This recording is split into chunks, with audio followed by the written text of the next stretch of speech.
Senator Pratt. Mr President, I rise to take note of answers given by Senator Cash to questions asked by myself. Yesterday, and indeed confirmed today in the chamber, we have heard Attorney-General Senator Cash, herself a West Australian, saying that the legal pathways that led to the High Court determining that it was reasonable for WA to have closed its borders to stop the spread of COVID-19 may have a different outcome should those same policies be tested again. Things have changed, Senator Cash has said.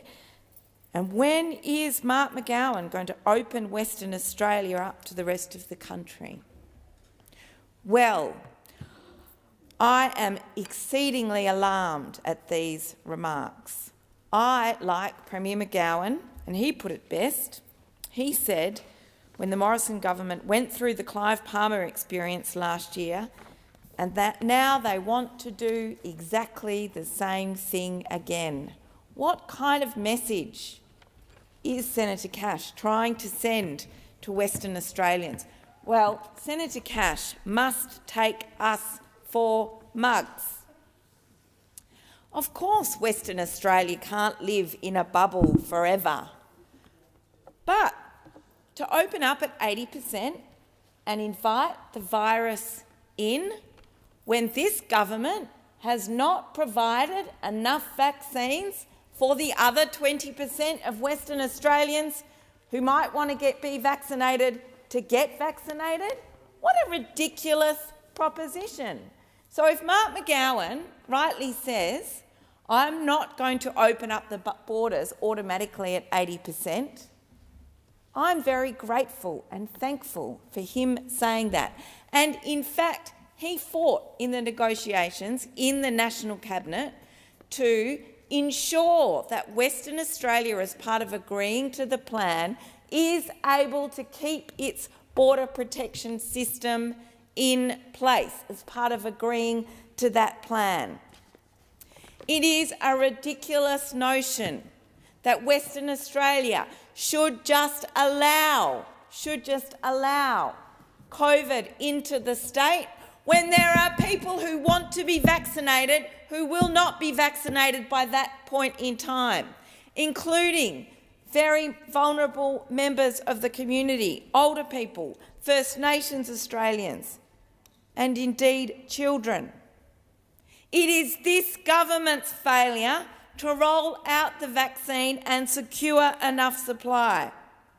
So this government is instead focused on attacking premiers and chief ministers and drawing up legal schemes to force the pandemic into places where it doesn't exist already.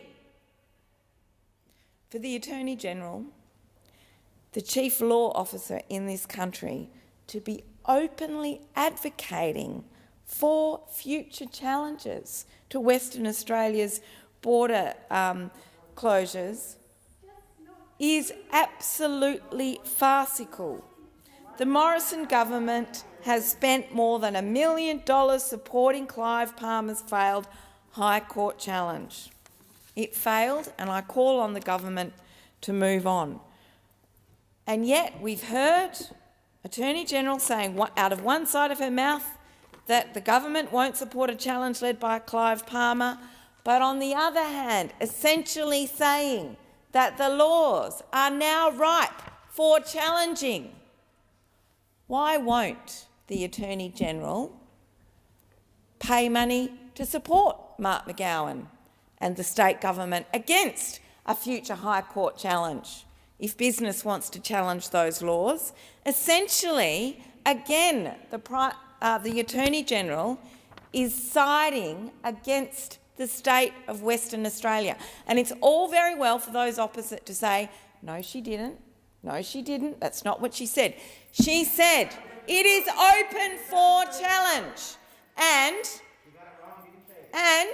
why then shouldn't the Attorney-General say it is in the best interests of Western Australia for its borders to remain protected, for the time being, until every West Australian, every single West Australian has had an opportunity to get vaccinated if they want to be.